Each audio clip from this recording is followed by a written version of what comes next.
que bom. Tá bom. Então eu vou pedir para vocês, cada vez que mudar de slide, eu vou avisar, porque se por um acaso não passar um slide, vocês me avisam, tá? Então a gente está começando com o slide inicial, porque quando eu fico no escuro, eu não consigo ver o que está acontecendo. Então, vamos lá, gente. Então, esse trabalho, como eu já expliquei, está dentro do trabalho que a gente está desenvolvendo na Cátedra Oscar Sala, e especificamente ele pega o trabalho que o professor Virgílio tem feito sobre institucionalismo algorítmico, governança digital, e ele tem salientado muito a importância da ciência da computação, as ciências políticas, as ciências sociais, para a gente desenvolver princípios e valores de base para uma IA responsável e para a gente ter noção das questões sociais e técnicas envolvidas numa IA responsável.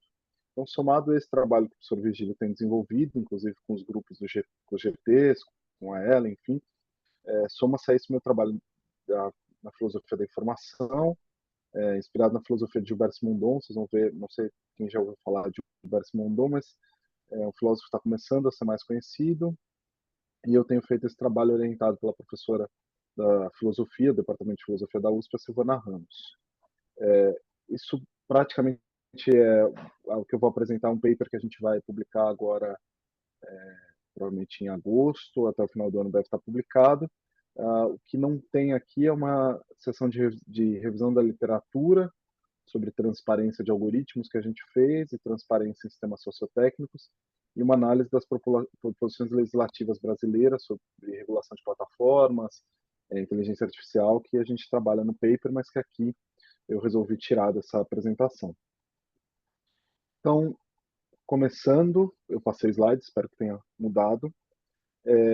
Acho que o problema central para a gente começar a nos perguntar, então, esse debate, né, sobre transparência de algoritmos a partir da perspectiva das ciências sociais e políticas, eu queria começar com um problema central, que é a constatação de que existe, ou a pergunta, se existe um novo tipo de objetos técnicos, de máquinas, ou ainda de relações entre seres humanos e tecnologias, que nos obriga a repensar a nossa abordagem das relações sociais e das técnicas. Evidentemente que, com toda essa enxurrada de desenvolvimentos tecnológicos, a resposta é sim, mas a gente precisa investigar exatamente em que consiste essa novidade técnica, tecnológica, e quais são os novos tipos de seres ou relações sociotécnicas que são estabelecidas entre seres humanos e objetos técnicos. Geralmente, quando surgem novas tecnologias, a gente tem estado acostumado nos últimos anos a reagir com um senso de urgência e com um senso de alarme, de modo alarmante, e respondendo com exercícios de futurologia, pensando no fim da humanidade, enfim, imaginar para onde tal ou qual tecnologia está nos levando. A gente normalmente fica muito preocupado em antecipar o futuro das tecnologias, quando na verdade deveríamos estar preocupados, primeiramente, em compreender de onde essas tecnologias que estão transformando a nossa maneira de viver vieram.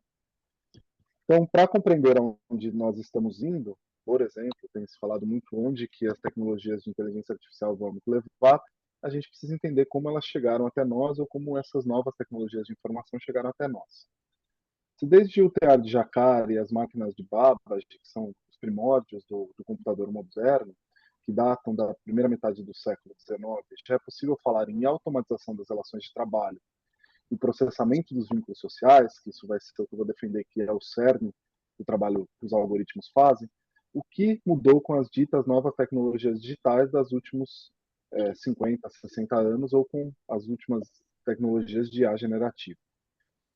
Matteo Pasquinelli, num livro muito bom que ele acaba de lançar, The Eye of the Master, mostra como Charles Babbage, por exemplo, já falava em economizar trabalho de cálculo, manufaturando cálculos como se fossem alfinetes. Então, as máquinas entravam como uma possibilidade de a gente economizar trabalho e trabalho social através da automatização desse trabalho e do processamento da vida social. Trata-se, como eu analiso detalhadamente em minha pesquisa, de uma longa história de pelo menos 3 séculos de criação de meios materiais para o controle e comunicação da informação. Seja ela, e aí eu vou fazer uma genealogia das tecnologias de informação desde o Teilhard de Jacquard, seja ela um padrão de tecido inscrito em cartões perfurados, cálculos algébricos engrenados em rodas dentadas, cálculos estatísticos de população tabulados nas máquinas de Olerite, corrente elétrica traduzida e codificada em bits a partir do modelo de Shannon, ou dados de todos os tipos modulados por algoritmos de plataformas e sistemas de inteligência artificial. Então, se a gente pode falar que ao longo desses 3 séculos sempre se tratou de criar meios materiais para controlar e comunicar, para ter o controle, a comunicação da informação, o que mudou agora? Então, essa é uma pergunta que eu acho fundamental a gente responder para a gente conseguir dar o pontapé aqui na nossa discussão. Para isso, eu vou propor que a gente se apoie na filosofia do Gilbert Simondon, que o Simondon sempre defendia que o futuro das tecnologias ele pode ser pensado a partir da gênese da sua historicidade, ou seja, dos processos históricos concretos que trouxeram essas tecnologias até nós. Normalmente, de uma maneira equivocada, a gente tende a acreditar que os seres humanos é que inventam as técnicas e tecnologias, quando a gente pode pensar que as técnicas é que inventam os seres humanos que nós somos. Ou, na verdade, pode ser um processo de mútua individuação e invenção. Essa provocação de pensar que são as técnicas que inventam os seres humanos e não os seres humanos que inventam as técnicas, é para que a gente passe a se perguntar quais foram, então, as técnicas que criaram os seres humanos dependentes de assistência algorítmica das plataformas e dos sistemas de inteligência artificial. Então, se a gente tem um discurso, quando a gente vê o lançamento da semana passada do ChatGPT for All e das novas tecnologias do Google de inteligência artificial, um discurso de inevitabilidade dessa assistência de inteligência artificial algorítmica em nossas vidas, que técnicas fizeram que nós se transformássemos em seres humanos para os quais é inevitável esse tipo de necessidade. E aí eu vou tentar fazer esse desenho aqui, a partir desse movimento que está traçado aqui na tela. Simondon, no modo de existência dos objetos técnicos, no livro dele, ele vai analisar a evolução da historicidade da técnica a partir de uma tipologia que pode nos ajudar muito aqui. Então, eu vou explicar rapidinho essa tipologia para vocês, porque eu acho que ela vai ser muito relevante para a gente pensar essa evolução técnica que nos trouxe até aqui. Simondon propõe a gente dividir 3 tipos de objetos técnicos ou elementos, objetos técnicos, melhor falar, que fazem parte dos sistemas sociotécnicos. Ele fala de elementos, indivíduos e conjuntos. E aí, para a atualidade, eu vou propor que a gente atualize isso com o que o Pablo Manolo Rodrigues e o Dario Sandroni, 2 investigadores argentinos, têm proposto como sistema DAP, Sistema de Dados, Algoritmos e Plataformas. Eu vou explicar um pouquinho para vocês como se deu essa evolução. Vocês estão conseguindo ver um esquema geral? Vocês conseguem enxergar bem esse esquema? De 3 momentos Sim, históricos, uma técnica mais sim, mecânica? Sim? sim. Perfeito. Então, vendo o esquema, a gente pode dizer que até o século XVIII, o que prevaleceram relações sociotécnicas nas quais os seres humanos eram indivíduos técnicos, aqui onde está escrito corpo, que portavam os elementos técnicos, isso é, ferramentas, instrumentos. As ferramentas ampliando sua ação no meio no qual os seres humanos vivem e os instrumentos ampliando sua capacidade de percepção do meio, instrumentos, por exemplo, científicos. E usando isso para o trabalho artesanal que era realizado nas oficinas, ou seja, nos conjuntos técnicos. Então a gente pode falar que até o século XVIII que a gente tem essa configuração.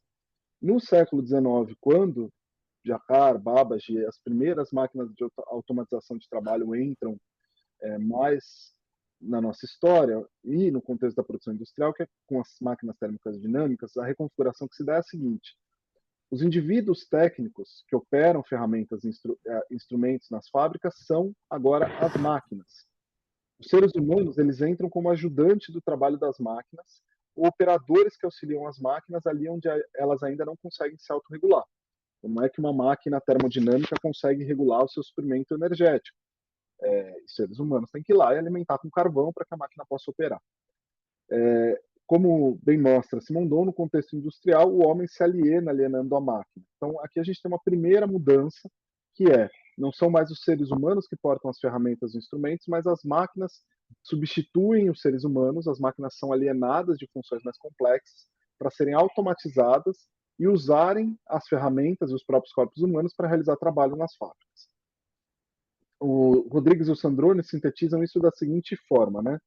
Os indivíduos técnicos, o que Simondon chama de indivíduos técnicos, são aqueles que vinculam diferentes ordens de magnitude para realizar uma determinada atividade.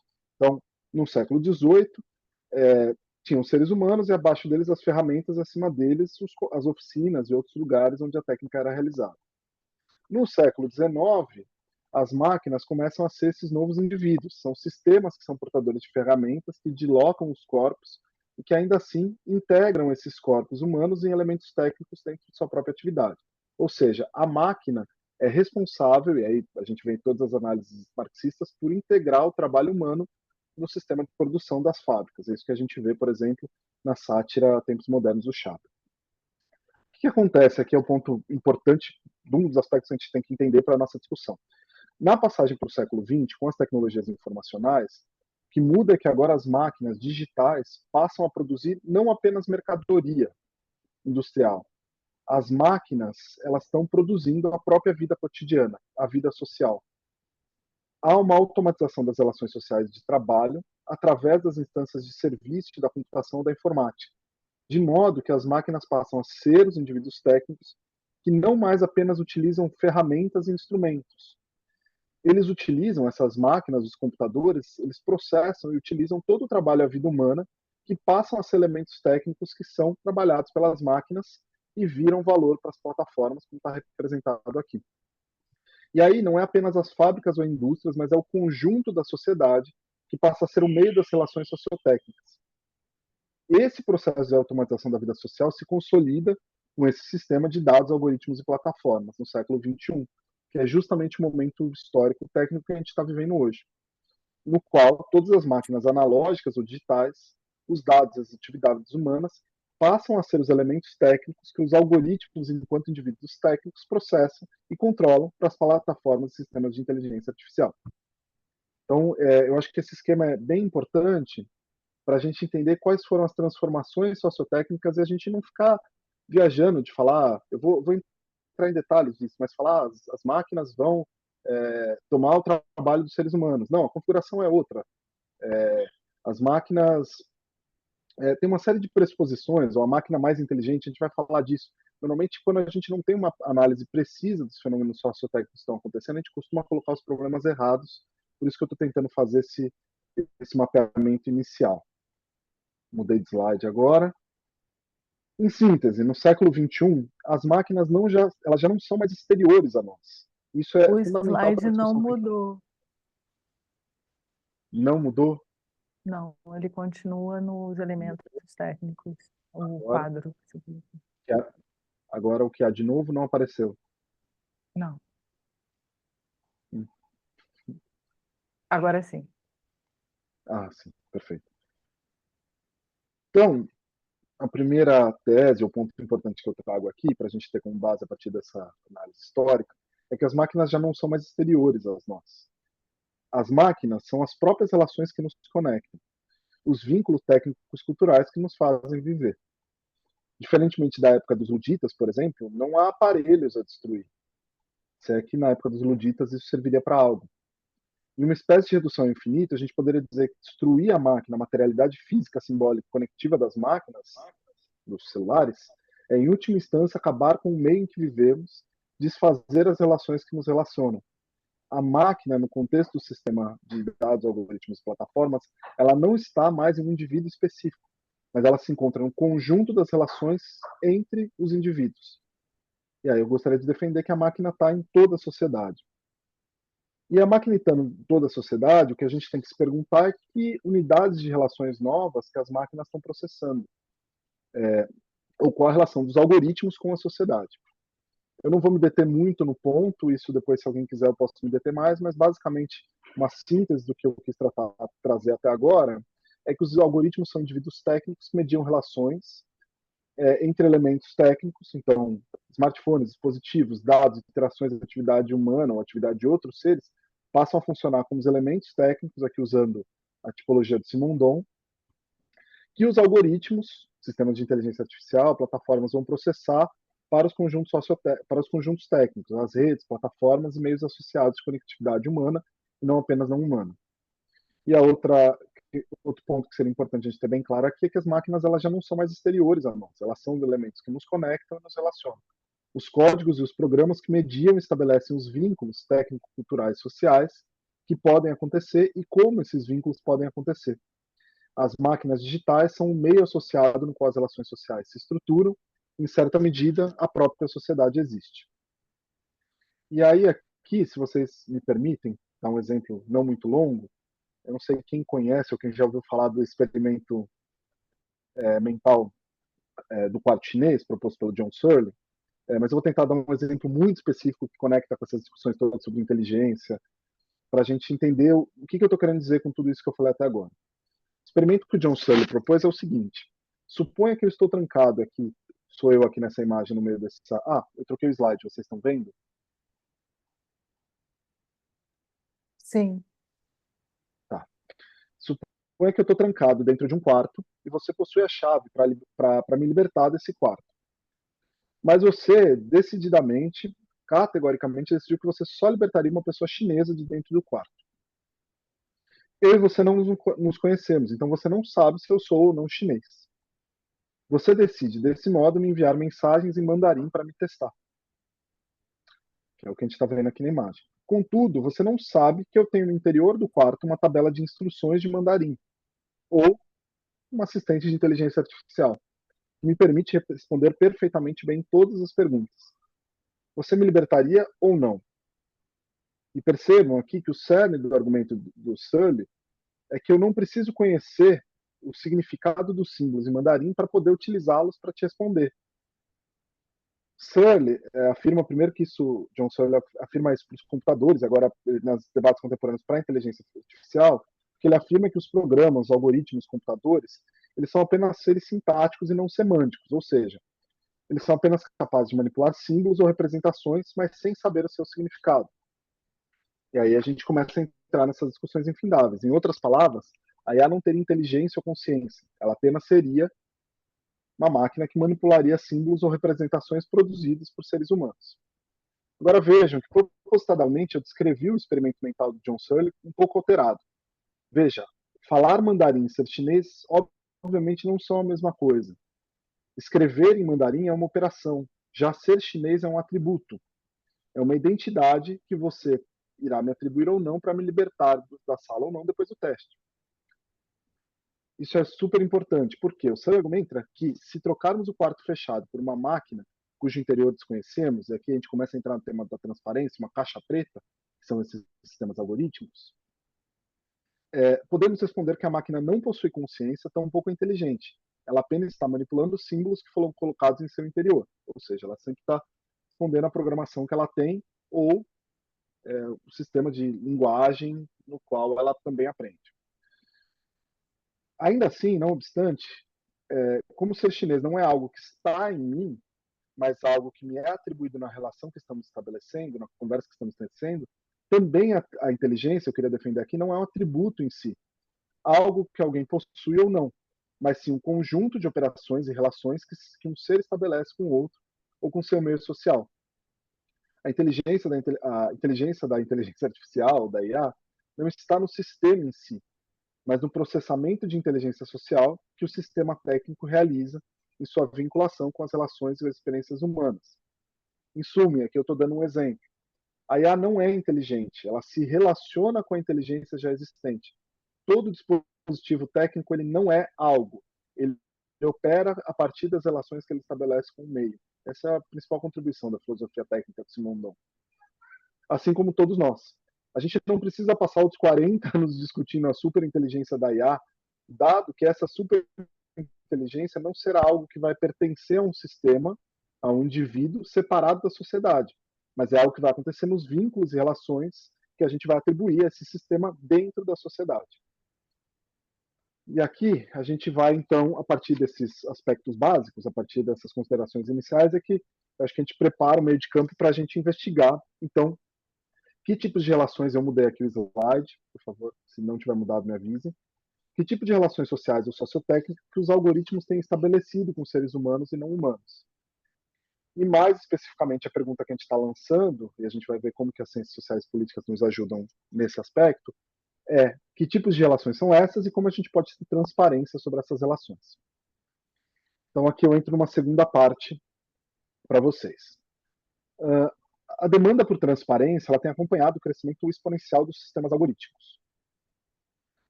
O crescente interesse em sistemas de IA generativa, de propósito geral, é um desejo nosso da nossa sociedade por assistência ubíqua em nossas atividades diárias. Ao mesmo tempo, torna-se cada vez mais difícil perceber e compreender como que essa assistência de inteligência artificial de algoritmos constantemente captura e processa relações sociais. A gente pode chamar esse fenômeno, estou propondo chamar esse fenômeno aqui, de ambivalência da transparência. Por um lado, para aprimorar as capacidades de sistemas sociotécnicos, como sistemas de IA, a sociedade tem se tornado cada vez mais transparente para os processamentos algorítmicos, em todos os dados que a gente está inundando nos dispositivos que a gente usa a todo tempo. Por outro lado, à medida que esses sistemas se tornam cada vez mais enraizados no nosso modo de vida, paradoxalmente eles se tornam mais invisíveis e opacos para nós. Então essa seria a ambivalência da transparência que a gente tem vivenciado. Atualmente, quase todas as interações humanas e vários aspectos da vida social, eles são mediados por processos algorítmicos. Essa mediação algorítmica inclui determinar relevância nas mídias sociais, conduzir vendas de produtos em plataformas, alcançar visibilidade em mecanismos de busca, influenciar a divulgação eleitoral, acessar tutoriais para resolver problemas, nutrir relacionamentos afetivos e românticos, além de, no geral, facilitar todas as comunicações diárias que a gente tem estabelecido, como essa que a gente está estabelecendo agora. Todas essas mediações conduzidas por algoritmos dependem de uma extensa produção de dados humanos. Contudo, na maioria dos casos, permanece inexplicável e inextricável a parte humana que está envolvida nessas mediações. Ou seja, quando um algoritmo de sugestão, de recomendação faz tal ou qual decisão, a gente não sabe quais foram os dados humanos que foram utilizados para que aquela recomendação acontecesse. Mesmo no caso da perfilização de recomendação para o indivíduo, a gente não sabe quais foram os dados que me fizeram que o meu feed tivesse essas ou aquelas informações. A falta de transparência existe, então, em um duplo sentido. Por um lado, a gente não sabe como essas mediações são processadas, e por outro, nós permanecemos incertos sobre os dados, tanto humanos quanto não humanos, que informam as mediações algorítmicas. Em síntese, a assistência oferecida pelas plataformas é realizada a partir do processamento de um enorme conjunto de dados, e esses dados nada mais são do que relações sociais estruturadas e que são captadas por esse sistema, gerando valor para o capitalismo digital. É importante a gente ter esse cenário, acho que muitos de vocês já têm bem isso clareza, acho que é importante pontuar aqui esse fenômeno da ambivalência da transparência. Passando então para essa discussão, como que isso opera politicamente? Aqui eu acho que o livro que o professor Virgílio, Ricardo Mendonça e o Fernando Figueiras lançaram é exemplar e excelente nesse aspecto, sobre institucionalismo algorítmico. Vou trazer aqui, no geral, são ideias deles que eu estou retrazendo nesse trabalho, mas essa falta de transparência que a gente tem visto reflete uma distribuição desigual de informações e responsabilidades, uma assimetria no conhecimento e no poder de mudar modos de existência e formas de agir. Tal dinâmica de governo ou de poder, ela espelha o funcionalismo burocrático que a gente já tinha nas instituições estatais tradicionais e na divisão do trabalho no capitalismo. Então, é importante que a gente saiba que essa falta de transparência já é algo que existe em instituições tradicionais. Normalmente, como que acontece? Espera-se que os indivíduos tenham comportamentos visíveis e previsíveis para o bom funcionamento, seja da esfera pública ou de outras instituições estatais, enquanto o funcionamento dessas instituições e das empresas permanece opaco para a maioria da população. De fato, as lutas sociais não se deram ao longo da história apenas para que os indivíduos tivessem maior poder e participação nas instituições do Estado ou nas empresas, mas também para que essas fossem menos opacas para nós. O problema da transparência de instituições que mediam e controlam a vida social já é antigo, portanto. O que acontece é que novas instituições estão surgindo no que eles propuseram, como o professor Vigílio, como institucionalismo algorítmico, que aqui eu trago uma citação que sintetiza isso muito primorosamente. Os algoritmos são artefatos de racionalização porque capturam a experiência humana por meio de dados e fornecem tentativas de resolver problemas por meio de saídas aplicadas à realidade social. Em outras palavras, os algoritmos são, e aqui estamos no slide que está essa citação, se não tiver, por favor, me avise. Em outras palavras, os algoritmos são projetados com um propósito e podem organizar diferentes aspectos da vida humana. Essas interações podem ser inclusivas ou exclusivas, mais ou menos igualitárias, estereotipadas ou não, e têm um impacto direto na ação humana. Portanto, os algoritmos são instituições. E aí, por exemplo, para a gente exemplificar isso, né? As plataformas, os algoritmos, os sistemas de algoritmos das plataformas, elas já atuam como instituições quando elas mediam o cumprimento de contratos ou de identidades digitais, a verificação de perfis, por exemplo, ao diferenciar comportamentos autênticos e inautênticos. São elas que arbitram mais amplas gamas de relações sociais, de conflitos políticos, de informações que circulam, tecendo a trama dos perfis e dos assuntos que são relevantes, que é coisa mais institucional do que pautar a esfera pública. O papel político que as instituições tradicionais ocupavam por meio de leis, contratos, figuras de autoridade, do saber e do poder, burocracias, etc., hoje a gente tem que defender, ele é co-ocupado por essas novas instituições que são as plataformas com seus algoritmos. E aí, o que a gente tem que entender, no meio dessa discussão de institucionalismo algorítmico, é que as instituições tradicionais que uma vez detiveram o poder e o conhecimento para mudar as regras e normas da vida social, como, por exemplo, as universidades, a academia, os estados, as grandes corporações, estão se envolvendo cada vez mais na regulação de algoritmos, plataformas e sistemas de IA. Então, o que a gente vê é um movimento próprio do funcionalismo das instituições democráticas, que é instituições estão tentando regular umas às outras. Agora, se as plataformas ocupam, co-ocupam, disputam os espaços que eram ocupados pelas instituições tradicionais, como esperar que essas possam regular e regulamentar aquelas? Ou como o Estado vai poder regular ou regulamentar essas novas instituições? O que observamos é que está se dando uma luta por influência e poder entre diversos tipos de instituições, e cada uma está buscando determinar não apenas quem estabelecerá as regras, valores e princípios que vão governar a mediação das relações sociais, políticas e econômicas, mas também como eles serão estabelecidos e quão transparente eles serão para o escrutínio público. Não seria exagero dizer que a gente está assistindo, nesse momento histórico, uma nova definição do que será a democracia, dado que um novo tipo de instituição está se inserindo na sociedade e reorganizando todo o funcionamento da vida social e das outras instituições. E aí, vamos começar a tentar desenhar alternativas, né? Entender como isso se conecta com discussões mais concretas. Entretanto, então, em outros momentos históricos, a relação entre os poderes democráticos constituídos já também foi alvo, e aqui que eu mudei o slide, já foi alvo também de disputas e regramentos jurídicos. Evidentemente, a gente pode esperar por uma luta similar agora. A gente precisa, então, avançar rapidamente em caminhos de regulamentação para que o papel social e político das plataformas siga as regras do jogo. Isso é basicamente a defesa que eles estão trazendo no livro, né? Isso é o que deve acontecer com todas as instituições, seja elas estatais ou privadas, que têm relevância na democracia. Então, não é possível que uma esfera que desempenha um papel institucional não seja regulamentada dentro da democracia e regulada. E aí, em síntese, se a gente utilizar aqui uma perspectiva.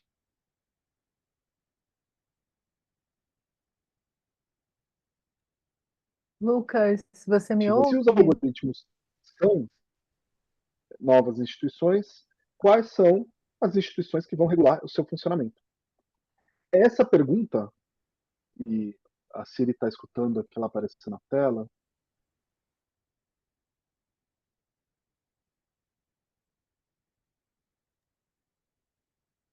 Eu não Ellen? sei se para todo mundo, mas para mim Tá já teve falhando, dois. sim.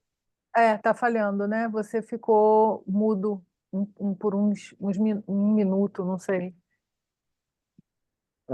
Provavelmente foi na parte que a Siri entrou aqui. Mas então, em síntese, esse slide, a gente está justamente no momento que a gente precisa decidir e trazer delineamentos de princípios éticos e conceitos para orientar o desenvolvimento de uma IA responsável, o desenvolvimento de parâmetros para regulação de sistemas sociotécnicos, justamente porque não é possível, em síntese, se a gente não regular as plataformas, elas vão regular a vida social, que é o que elas já têm feito. Então, avançando aqui, eu acho que eu vou, para tentar pular um pouquinho, vocês estão vendo esse slide? Sim, institucionalismo algorítmico e regulamentação. Esse é o Não, que você estava falando. Acho que você não trocou ainda. então, cria da democracia, acho que não apareceu ainda, né? Não. Não, agora sim. Agora sim, sim. Tá. Mas eu vou resumir também para a gente já ir mais finalmente. Basicamente, todo mundo, eu acho que está aqui, está vendo as crises que a democracia está passando. Eu acho que a gente tem uma camada técnica que é adicionada, os problemas e conflitos, que erosão da esfera pública, austeridade econômica, todos esses problemas têm uma camada técnica que é adicionada, que é todos esses problemas, eles hoje, a relação com eles são mediados pelo controle, poder e monopólio que as plataformas têm ao mediar as relações sociais. E como mediadores, os algoritmos como mediadores sociais, como mediadores entre relações, inclusive institucionais, que a gente tem os próprios algoritmos mediando a relação entre as instituições tradicionais, a gente tem que eles são um aspecto fundamental para a gente poder sair da crise da democracia que a gente se encontra. E que a gente teria que, o cerne da democracia seria que a gente tenha instituições que sejam accountable. Isso é o que o Virgílio vai defender no livro, não é? Que a gente precisa que as instituições sejam accountable umas em relação às outras, que a gente possa ter checagem, balanços de como essas instituições estão operando, para que exista realmente algum tipo de democracia, trazendo algum tipo de equilíbrio, evitando concentração de poder. O que a gente está vendo é exatamente o contrário disso. O que a gente está vendo é que cada vez mais quem controla os algoritmos controla a mediação da vida social, controla as possibilidades de accountable entre as instituições. Vou passar para o próximo slide. Mas aí a transparência de algoritmos pode aparecer, e aqui eu vou me encaminhando já mais para o fim, como uma solução possível para a gente. Porque a transparência é provavelmente a condição mais importante. Não sei se me avisa se o slide mudou, por favor. Não trocou, para mim não trocou, ainda está na crise da democracia. A gente não vai sair dela tão cedo, mas eu vou falando que aqui a transparência é provavelmente a condição mais importante, e me avisem quando o slide trocar, por favor, para que as instituições, as empresas, as plataformas possam ser accountable. Isso porque a regulação desses sistemas complexos, dessas relações, exige que a gente tenha acesso às informações e ações praticadas pelos atores, que os processos de mediação das relações sociais sejam explicáveis, que o compromisso com a justiça, com o dever de não causar dano, tudo isso seja visível. O que a gente tem hoje, se vocês pegarem as últimas propostas legislativas que estão colocadas, a gente não tem como fazer auditoria, a gente não tem como verificar a accountability, a gente não tem como verificar a principiologia que está sendo colocada para que as empresas sigam, se a gente não tiver dados, se a gente não tiver transparência de como essas empresas estão processando relações sociais, de como elas estão mediando as relações sociais. Então, novamente, a tese que a gente está trazendo é que a transparência é fundamental para que possa existir. Já era nas instituições tradicionais, né, quando a gente tem a questão da publicidade das instituições, e agora a gente tem que pensar um pouco mais em transparência, porque a gente tem que pensar em todo um sistema contextual para que a gente consiga ver, porque não adianta ter acesso só ao código dos algoritmos, a gente precisa ter formas de visibilidade ao que esses algoritmos estão fazendo, e isso se passa necessariamente, aqui eu começo a entrar na finalização, por um apoio da ciência da computação e das ciências sociais e políticas, que é o que o Virgílio tem defendido. Eu não sei se vocês chegaram a ver o slide da transparência, mas eu já pulei para o próximo, não sei se é melhor eu sair. Ainda está na transparência. Transparência como solução. Agora tá, sim. Mas agora tá. Então aqui é o cerne da proposta, gente. Aí eu já finalizo, tentando ficar nessa meia hora, 40 minutos. Aqui eu estou usando o Simondon também, mas o livro é de Direção à Luz das Noções de Forma e Informação, porque o que ele vai propor? Que as relações sociais são justamente o lugar no qual a gente consegue ver a dimensão mediadora entre os processos físicos, biológicos e técnicos. Então, as relações sociais, aqui é o primeiro item que está aparecendo na tela, elas expressam de forma apropriada essa dimensão que atravessa e transcende os indivíduos, conectando natureza e cultura, sociedade e tecnologia com uma dimensão transindividual. Tudo que eu vou falar aqui parece óbvio, porque se você pensar que os algoritmos estão processando relações sociais, inteligência social, vida social, para gerar valor no capitalismo, nada mais normal do que a análise das relações sociais é um caminho para a gente ter transparência. Que relações sociais estão sendo processadas, né? Como que essas relações sociais são processadas? E aqui é interessante que, inspirando-se nesse conceito de Simondon, do transindividual, e a gente dialogando com a etimologia da própria palavra transparência, a gente pode afirmar que a transparência, mais que revelar ou dar a ver algo, o termo transparência ele incorpora a noção de aparecer através, ou de atravessar as relações. É isso que eu vou começar a defender aqui. A gente precisa buscar uma transparência que seja procedimentos no qual as relações sociais que estão sendo processadas apareçam através das relações técnicas. Ou que a gente veja os algoritmos como aquilo que atravessa as próprias relações sociais. Então, a transparência é algo que a gente não precisa revelar ou ver algo. A gente precisa entender como os algoritmos estão atravessando as relações sociais, como eles se dão através das relações sociais, e aí também nas discussões eu posso propor um pouco como isso poderia acontecer nos estudos que a gente tem feito. Como síntese final, aqui tem 4 pontos contribuições que a gente chegou, algumas que o professor Virgílio já tinha desenvolvido, outras que eu estou trazendo, que as ciências sociais podem trazer para essa discussão de transparência de algoritmos, né? A primeira delas seria axiológica, no sentido de que as ciências sociais, como seja bem trabalhado nos GTs eu tenho visto, elas podem elucidar os riscos e benefícios que estão associados à adoção de sistemas algorítmicos, analisando as transformações epistêmicas que essas mediações produzem, na esfera da vida afetiva, no trabalho, a gestão, a governança e o pensamento. Em outras palavras, as ciências sociais podem explicitar, como já tem feito, os ganhos e perdas envolvidos na tomada de decisão e na mediação algorítmica no interior das próprias relações sociais. Então, quais são os ganhos e perdas da gente ter sistemas de inteligência artificial nesse aspecto da vida social, nessa parte do trabalho, na educação, no direito, enfim. Então, explicitar essa questão axiológica é uma das contribuições que as ciências sociais podem trazer. Tem uma contribuição que eu já explorei bastante aqui, que é investigar a transformação política das instituições que decorre de novos sistemas algorítmicos e plataformas. Então, ciências sociais e políticas, principalmente, e o livro do professor Virgílio, do Fernando e do Ricardo é exemplar nisso, e mostrar como a política na sociedade está se transformando radicalmente, as institucionalidades democráticas estão se transformando radicalmente a partir da mediação dos algoritmos. Em terceiro lugar, uma contribuição que as ciências sociais podem trazer é fornecer compreensões contextualizadas para os princípios que podem orientar a governança algorítmica e as bases de uma IA responsável. Nossa, o que eu cansei de ler artigos sobre discussão principiológica, o que é equidade, o que é justiça, o que é fairness, o que é accountable, de um ponto de vista principiológico. Se você não vai para a contextualização concreta, todos esses conceitos com transparência, responsabilidade, justiça, eles são ambíguos, complexos e multifatoriais, eles acabam ficando esfumaçados.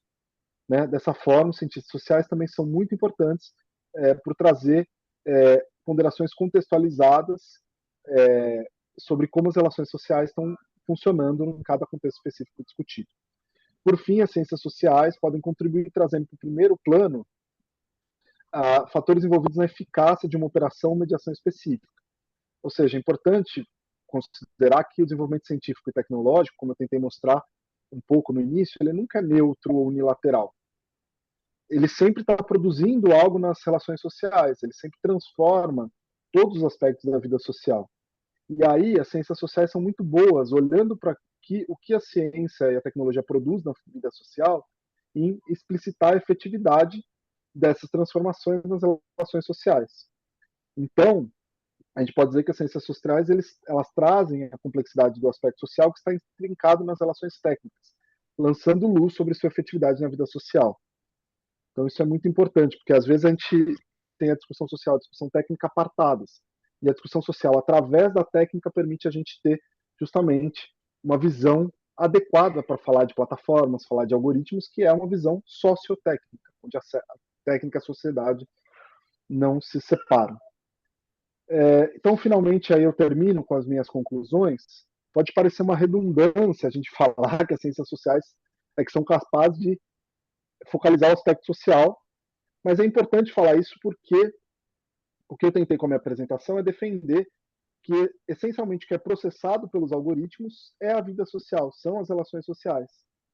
E entender isso é chave para alcançar a explicabilidade e transparência do funcionamento dos algoritmos na vida social. E aí, entendendo que a transparência de algoritmos ela vai aparecer como algo transindividual, algo que acontece nas relações entre indivíduos, e a transparência de algoritmos ela não deve ser buscada como algo para um indivíduo, para um contexto específico, mas para algo que amarre, ela tem que considerar os contextos específicos amarrando as relações sociais que se dão entre os contextos. Concluindo, então, aqui tem as duas frases com quais eu gostaria de terminar, mas aqui eu vou ler. Cada vez mais as relações sociais, e aqui é uma síntese do que eu apresentei, têm sido governadas e controladas por mediação algorítmica. No cenário atual, o que observamos é que as interações sociais estão cada vez mais transparentes para o processamento algorítmico dos sistemas sociotécnicos, mas ao mesmo tempo estão se tornando menos transparentes para o escrutínio e controle das instituições democráticas da população, o que eu chamei de ambivalência da transparência. O papel que os algoritmos desempenham como novas instituições nas relações entre indivíduos, empresas e entidades governamentais torna-se cada vez mais evidente, demonstrando, e aqui é a parte 2 da minha apresentação, como a falta de regulamentação praticamente significa entregar o monopólio do controle sobre a vida social para a plataforma. Então, não regular significa entregar o controle. Não regular significa ser regulado por, nesse contexto. E diante dos desafios é que as ciências políticas e sociais desempenham um papel extremamente relevante, porque elas revelam a materialidade, o conteúdo social das mediações e interações que estão sendo governadas por algoritmos. Se esses algoritmos de sistemas de inteligência artificial, plataformas, funcionam como mediadores das relações sociais, é precisamente a análise dessas relações sociais que pode aprimorar a transparência e a compreensão de como as mediações e interações são influenciadas por sistemas algorítmicos. A regulamentação de sistemas algorítmicos, acompanhada do fortalecimento das instituições democráticas tradicionais, da participação da sociedade civil para avaliar os algoritmos, auditá-los, supervisioná-los, é fundamental para garantir para diferentes setores da sociedade que os algoritmos estejam abertos ao escrutínio e ao controle da população. Então, é isso um pouco que eu tinha para apresentar. Desculpa se eu me estendi um pouco. Voltando aqui.